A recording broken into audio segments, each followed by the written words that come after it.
Naalala ko tuloy ng araw sa 3GS. Ang lupit ng initiation ng mga bayo ko. Sabi ni Acer sindik pic bro.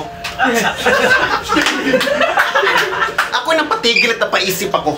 Paano ako makapagsisini walang panorama cellphone ko? Kawawa kapag sinibak kita. Yung tae mong for next week pa, malalabas mo na.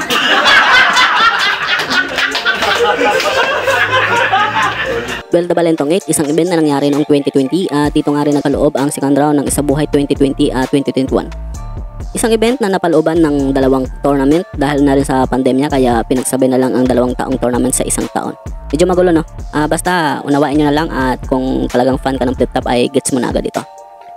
Mga solid na battle MC ang mga nakapaloob dito at marami nga ding bagong battle MC ang sumali sa event na ito na naging kalaban naman nila ang mga veteranong battle MC dito sa flip top. At syempre hindi mawawala ang mga komedyante na magbibigay buhay sa video natin sa araw na ito. Kaya naman sa video na ito ay sabay-sabay natin panoorin ang mga nakakaliw at mga nakakatawang linya na naganap sa event na ito.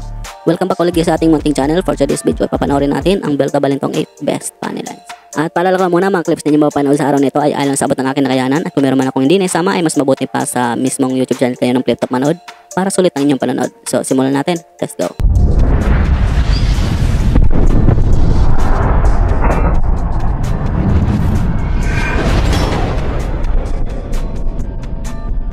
Salimpusa ako ng uprising, ikaw nga sinisiksik mo. Nagpupunta ka ng event namin, di ka imbitado. Hoy, hoy, hoy! Masyadong personal, mga banat mo sablay. Nung huling event dito, balita ako nung anniversary ng Flip Top, inuwi mo yung Shanghai. O sige, hindi ko na kayo idol. Hindi na ako natitindihan. Ang idol ko lang si Ans Drew, mas malalim yun, di ko naiintindihan.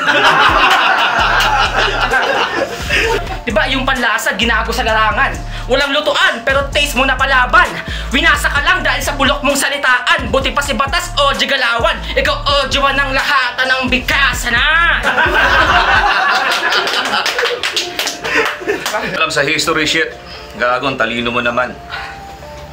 Feeling in, si Raulo.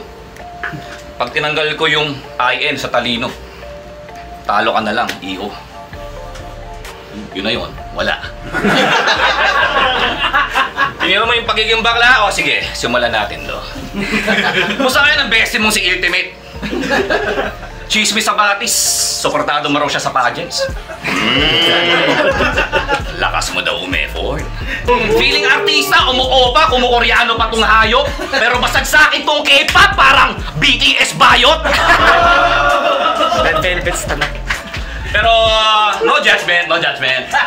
Mga ganyang galawan sa lipunan, yun ni Ultimate, matagal na yan tanggap. Kaso, kakadikit mo kay pageant boy. Na-fall ka tuloy. Sa trap. Kasi once you go back, you can go back. Pero ayos lang daw eh. Sarap. So ano banding nyo? Threesome, tapos kasama nyo si Japs. Puro kantot nanay. Eh kung kantotin ko tatay mo. Gusto mo na gender equality? Tara suntukan tayo. Huwag kang magkakamaling sumabay sa akin sa banyo. Kasi iba ang CR mo. Kahit pasado kang lalaki. Itong battle pag na-i-upload, pag-usapan natin pare. Ang ingay, daming sinasabi ng gago na yan. Asawa ko daw kinakantot ng Arabo, gago, walang Arabo sa Japan. Hayop na to, bobo. Ha?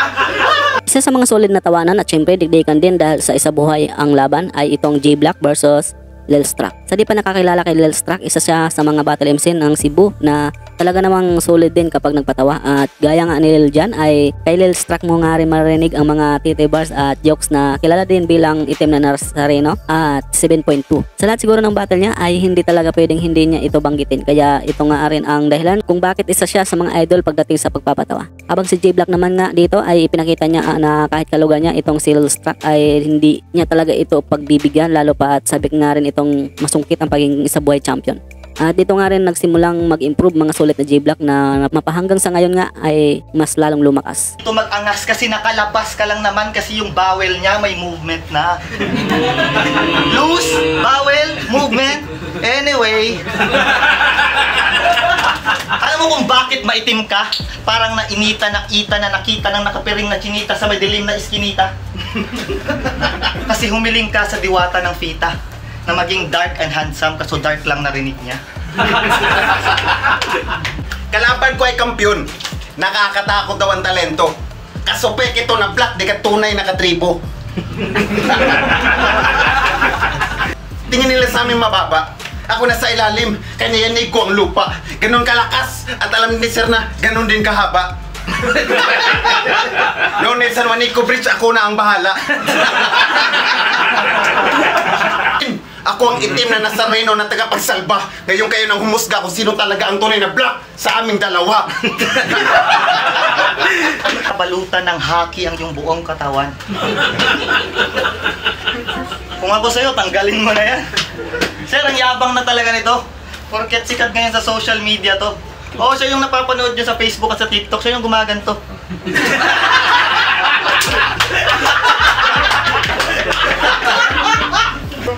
Ba't mo iniwan ang mga dati mong kasama? Di ba 3 kayo noon na nagsumpaan na magsasama sa hirap at ginhawa? Kaso na pag-iwanan ka sa karera nyo sa rap, kaya ka pumara. Kasi hindi mo matanggap na sa LDP ang sumikat lang ay si Apla.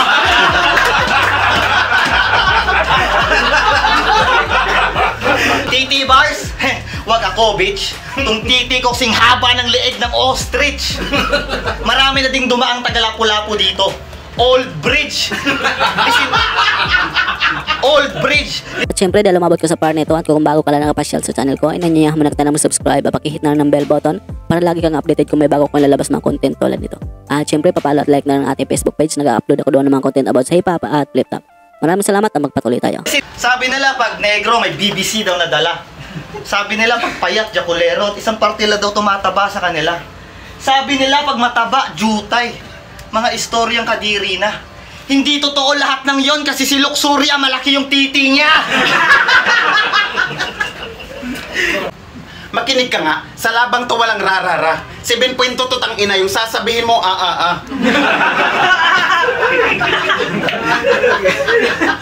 Sobrang payat mo tang ina. Lakas kasing humigop. Sa sobrang payat dito yung bracelet ginawa niyang hula hoop. Ito'y rape na marahas. Wala na tong takas. Sobrang laki nito yung condom komedyas. Ang laki-laki kasi, di pwedeng i-minimize. Sobrang laki nito yung pantalong ko customize.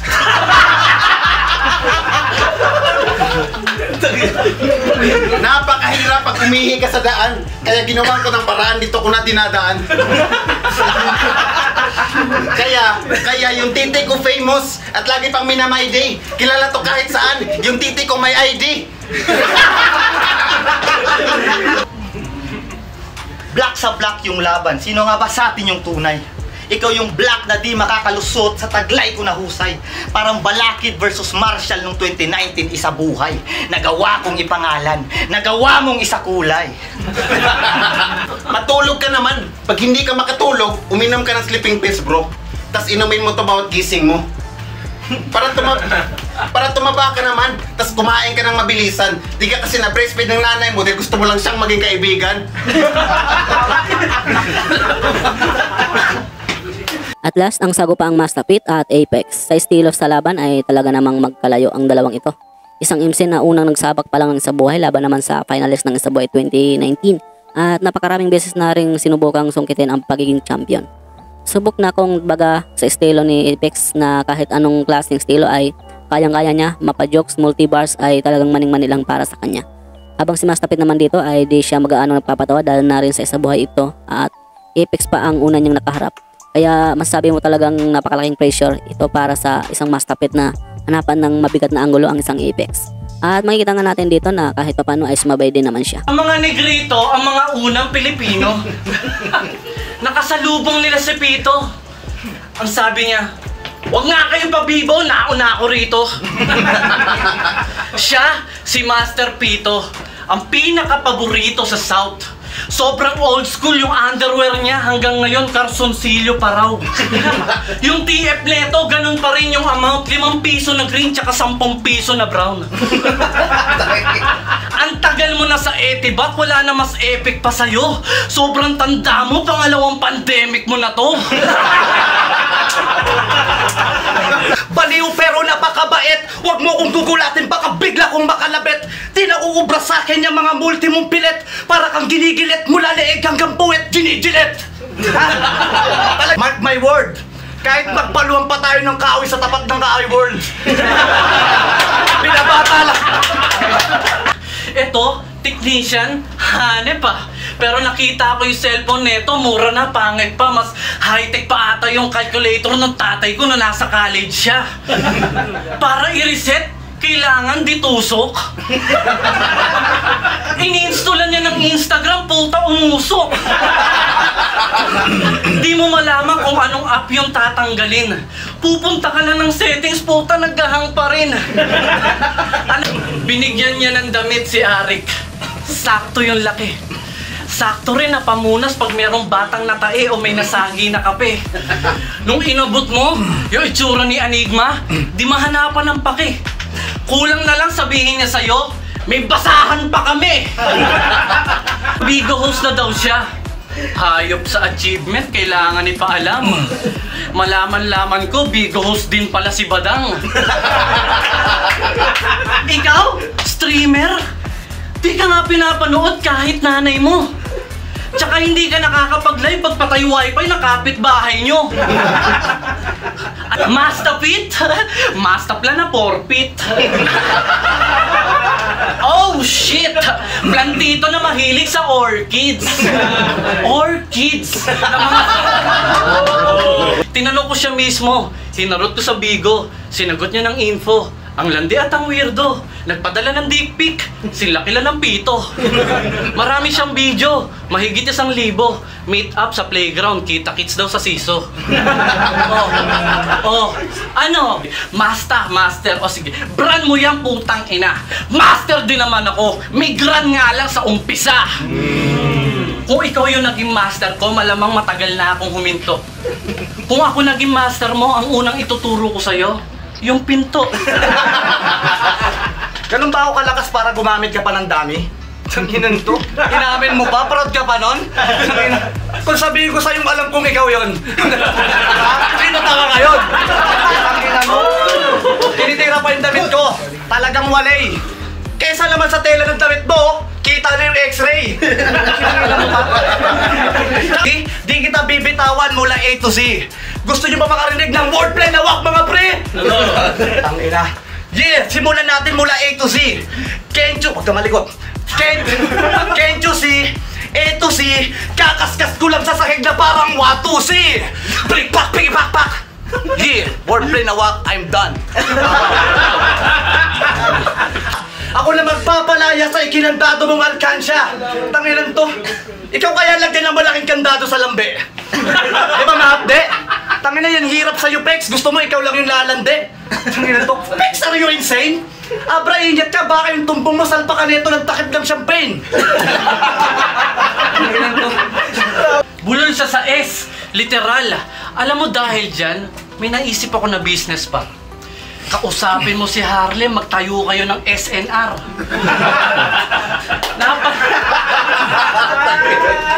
Napanood ko to sa TV. Kala ko na una namamalik mata ko. Si Pito sa Tulpo imbitado kasi silang tatlo ni Miko at Sisa sinindikato. Pero siya, makikita mo, hindi kabado. Excited magpapansin, ngitim panalo. Sa backstage yung freestyle, ini-ensayo. Sabi pa nga niya, ha! Sisika tayo. Eh halata naman na sa kagrupo mo lang interesado. Kala nga ni Tulpo, ikaw yung nirereklamo. Tsaka yun yung pambubugbog ng asawa. Hindi ko yung ginagawa, Brad. Kasi it's bad. Tsaka paano ko mabubugbog yun? Pumapalag. Ano? Paano na to? At hanggang nito na lang guys ang aking video sa araw nito. Maraming salamat sa inyong panonood at sana ay nag-enjoy kayo. Maraming pong salamat sa mga solid supporters natin dyan na walang sawang sumuporta sa channel ko. Marami pa po kayo lalabas mga content about sa hip-hop at flip-top, kaya pagkabang-abang na lang po. At syempre don't forget to like this video para na ipakita ng YouTube si Papang manonood. At syempre napakalaking tulong na yan para sa aming mga content creator. Maraming salamat hanggang sa muli. Peace out.